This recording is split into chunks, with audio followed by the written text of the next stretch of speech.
Masa ni lah Mai nampak ada satu lembaga berbaju putih yang mana rambut dia sangat-sangat panjang, dan lembaga tu duduk tunduk dekat tepi keranda si mayat tadi. Today is all about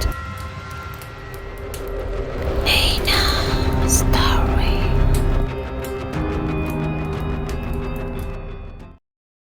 Hey guys, it's me Nina and welcome back to Nina Story. Mesti korang pelik kan? Dah kenapa Nina ni pun terbiak pakai face mask pula dalam video ni? Apa hal?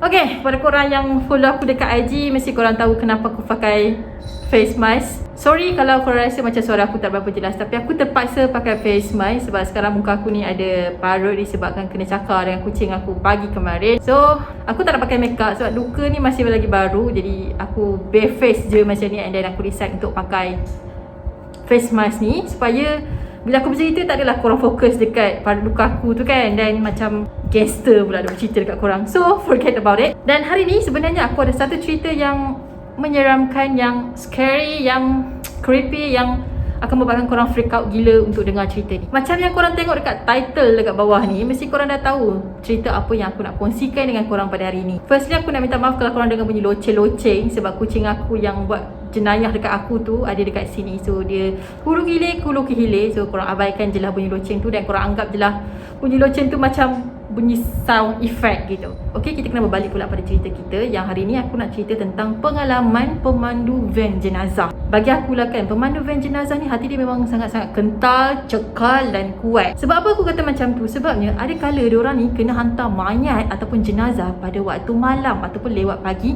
sorang-sorang pula. Just ada dia dengan mayat tadi tu je. Kalau korang berani tak? Mesti tak kan? Jangan kata korang, aku sendiri pun takkan berani. So kisah hari ni aku nak kongsikan dialami oleh pemandu van tu sendiri. Sometimes penghantaran mayat tu lancar je, sometimes ada benda yang menumpang dan mengganggu proses penghantaran jenazah tadi. Tapi tak semestinya lah setiap kali dihantar mayat tu dia kena kacau. Tapi kadang-kadang tu Allah ni nak uji keberanian diorang. So without wasting any time, let's get started.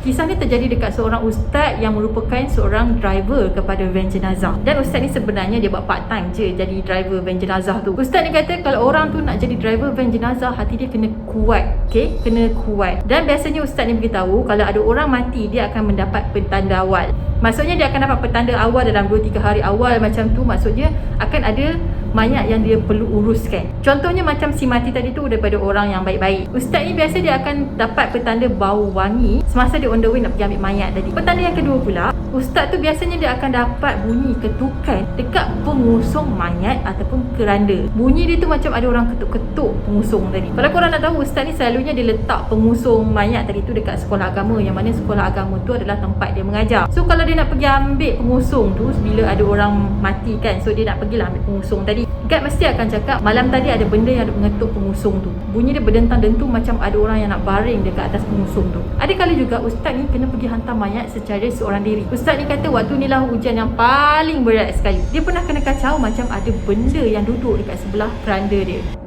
Keranda dia bukan mati lagi.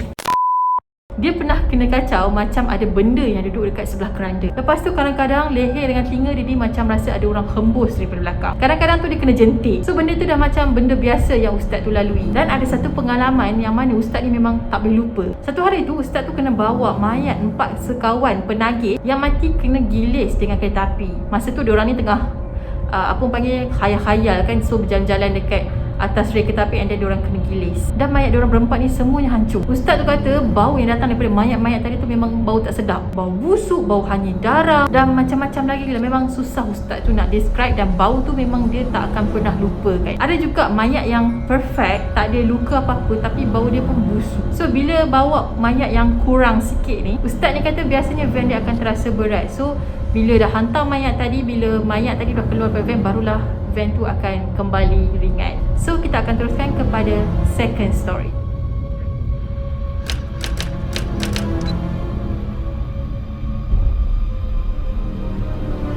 Kisah ni terjadi pula dekat seorang driver yang bernama Ismail. Dia ni pula dah berpuluh-puluh tahun menjadi driver van jenazah. So pengalaman seram tu bagi dia dah biasa dia lalui. Dan kalau korang tahu, dia ni bekerja dengan pihak hospital. Bagi pakcik ni, bawahannya darah adalah benda biasa yang dilalui oleh seorang driver van jenazah. Macam yang aku cakap tadi, pakcik ni dia kerja driver van jenazah dekat sebuah hospital di kawasan utara. Satu hari tu, pakcik tu kena hantar seorang jenazah lelaki tua yang berusia 90 tahun macam tu dekat sebuah tempat di Padang Sanai, Kedah. Masa on the way nak ke rumah si mayat tadi tu, tiba-tiba van jenazah ni berhenti. So pakcik ni pun cubalah hidupkan balik van dia, tapi semuanya gagal. And then pakcik ni pun turunlah nak pergi ke belakang van. Tengok-tengok dua orang waris si mayat tadi tu dah tak ada, dah larikan diri. Dah lah masa tu malam, kereta pun tak ada yang lalu. So pakcik ni decide untuk masuk balik ke dalam van dia. Tak lama lepas tu, dalam beberapa minit macam tu, pakcik ni nampak ada kalajengking dan juga belalang yang banyak dekat depan cermin dia. Maksud aku dekat cermin depan van tu. Pakcik ni risaulah kalau kalajengking tu masuk ke dalam van, and then dia pun tutuplah pintu.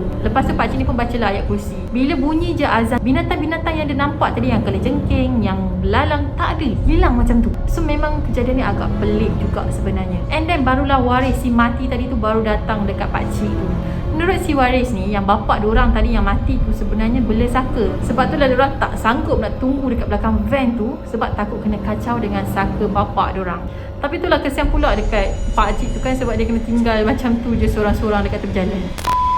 Kisah kedua ni pula, pakcik ni kena hantar mayat seorang perempuan tua ke sebuah ladang felda pada pukul 2 pagi. So masa on the way tu, dia pun stop lah sekejap dekat tepi jalan sebab dia nak berhenti kencing. Bila dia masuk ke dalam van, dia nampak ada perempuan yang berambut panjang duduk dekat sebelah dia. Tapi perempuan tu tak tengok pakcik tadi, dia tengok keluar tingkap. And then pakcik ni pun tanyalah, kau nak ke mana? Tapi perempuan tu diam je, dia tak cakap apa-apa. Pakcik ni pun dah mula rasa seram. Dan dia pun mulalah baca ayat-ayat suci Al-Quran. Tapi perempuan tu tak hilang guys. Tak hilang, dia duduk juga dalam van tu. So nak tak nak, pakcik tu terpaksalah menghiraukan benda tu yang duduk kat sebelah dia, dan dia terpaksa drive van tu sebab dia nak kena hantar mayat tadi. Van pada masa tu gerak slow je, tak boleh laju. Sampailah dekat Pekan Pendang, dekat dengan perkuburan Cina, barulah perempuan tadi tu hilang. Dan kisah yang ketiga ni pula tentang pakcik ni terbau wangi. Masa tu pakcik ni kena hantar mayat seorang lelaki tua dekat Baling pada pukul 4 pagi. Berat si mayat tu 60 kilo, tapi bila diorang angkat masuk ke dalam van, memang ringan. Berlepas beberapa minit perjalanan nak ke Baling tu, pakcik ni dah mula terbau wangi. Bau wangi ni sampailah dekat Baling.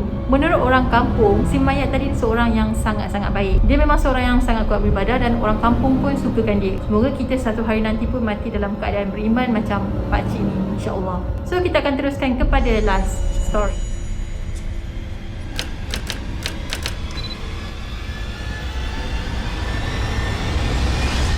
Kisah ni pula terjadi dekat dua orang driver van jenazah. Yang driver tadi aku akan gelarkan sebagai Man, dan co-driver dia pula bernama Azli. Diorang kena hantar satu mayat, yang mana mayat ni dah 2 minggu duduk dalam peti mayat. Puncanya ada satu konflik ni dengan beberapa pihak tentang status kematian si mati. Kononnya punca kematian si mati ni macam ada benda yang mengelirukan. So that's why lah mayat tu kena peram dekat bilik mayat sampai 2 minggu. Dikatakan si mati ni mati disebabkan mengambil dadah secara berlebihan. Dan kejadian tu berlaku dekat rumah sewa dia di Kuala Lumpur. Sebelum dia mati tu, si mati ni sebenarnya tengah berparti dengan kawan-kawan dia. Lepas tu dia dah tak sedarkan diri, and then dia dibawa ke hospital. Kemudian dia telah disahkan mati oleh pihak hospital semasa perjalanan dia nak ke hospital. Di hospital ni pun call lah family dia untuk buat proses pengecaman mayat. So mak ayah si mati ni pun datanglah ke hospital dan beritahu okey, itu memang anak diorang. Tapi pihak hospital tangguh dulu proses bawa mayat tu balik ke rumah. Sebab pihak hospital ni dia nak siasat dulu status agama si mati. Sebab apa pihak hospital tangguh? Sebabnya masa proses postmortem, doktor yang pakai bedah forensik ni nampak ada banyak tatu dekat badan si mati tu. Lagipun masa dia hidup, dia ni tinggal dengan kawan-kawan dia yang bukan Islam. So diorang ni risaulah kalau mungkin si mati tu ada tukar agama. Dan itulah konflik yang terjadi antara pihak hospital dengan keluarga si mati. So bila ada konflik macam tu, agak lambat lah si mati ni boleh dibawa ke kubur untuk ditanam. Kalau si mati tu memang ada tukar agama, dia tak boleh ditanam ataupun dikebumikan cara agama Islam, tak boleh. Jadi diorang driver ni pun bawa lah mayat tadi untuk dihantar ke family si mati. Dalam van tu diorang pun buka lah ayat suci Al-Quran. Pada masa tu pukul 4 petang. Hujan memang lebat sangat-sangat, dengan ada buruhnya, dengan petirnya, dengan kilatnya, semua ada. Memang cuaca pada masa tu memang tak elok. Jadi si Man ni pun drive lah dengan berhati-hati sebab takut accident ke apa kan. Dah hujan lebat dengan kilat, buruhnya. Memang dia punya pemandangan sangat-sangat terbatas. Dia tak boleh tengok dalam jarak yang jauh. Tengah drive tu, tiba-tiba ada bunyi gegaran yang sangat kuat datang daripada belakang. Dan van diorang naik tu bergoyang-goyang, seolah-olah macam kena goncang. So diorang pun fikir Okay, mungkin tayar van diorang pecah, tapi apa yang peliknya, diorang tak dengar pun bunyi letupan tayar tu. Tapi diorang ni cuba untuk bertenang. Even pada masa tu diorang dah tak sedap hati. Tiba-tiba Man yang drive van tu, dia rasa macam ada something yang tutup side mirror dia. So dia tak boleh nak tengok apa yang jadi dekat belakang. Nak tak nak, Man ni kena kuatkan semangat dia untuk toleh ke belakang nak tengok apa benda kat belakang tu. Masa ni lah Man nampak ada satu lembaga berbaju putih yang mana rambut dia sangat-sangat panjang, dan lembaga tu duduk tunduk dekat tepi keranda si mayat tadi. Seolah-olah benda tu macam tengah bersedih atas pemergian si mati tu. So Man ni pun bacalah ayat-ayat Al-Quran. Masa tu dia memang dah berpeluh sakan gila dah. Azli yang dekat sebelah ni perasan yang Man tu dah macam lain macam. Dia pun tengoklah kat belakang dan dia pun nampak apa yang si Man ni nampak. So apa lagi, Azli ni pun dah menggeletar dah satu badan dan dia pun bacalah apa yang patut. Tiba-tiba diorang terdengar bunyi tangisan datang daripada belakang van. Memang sayu dan mendayu sangat-sangat. Hampir 5 minit jugalah benda tu duk menangis mendayu-dayu macam tu. Bila hujan dah reda, so awan pun dah tunjukkan cahaya matahari, barulah diorang ni rasa tenang sikit. Sebab benda putih tu dah tak ada dekat belakang van diorang lagi. Dan diorang pun berjaya menghantar mayat tadi tu dalam keadaan yang selamat.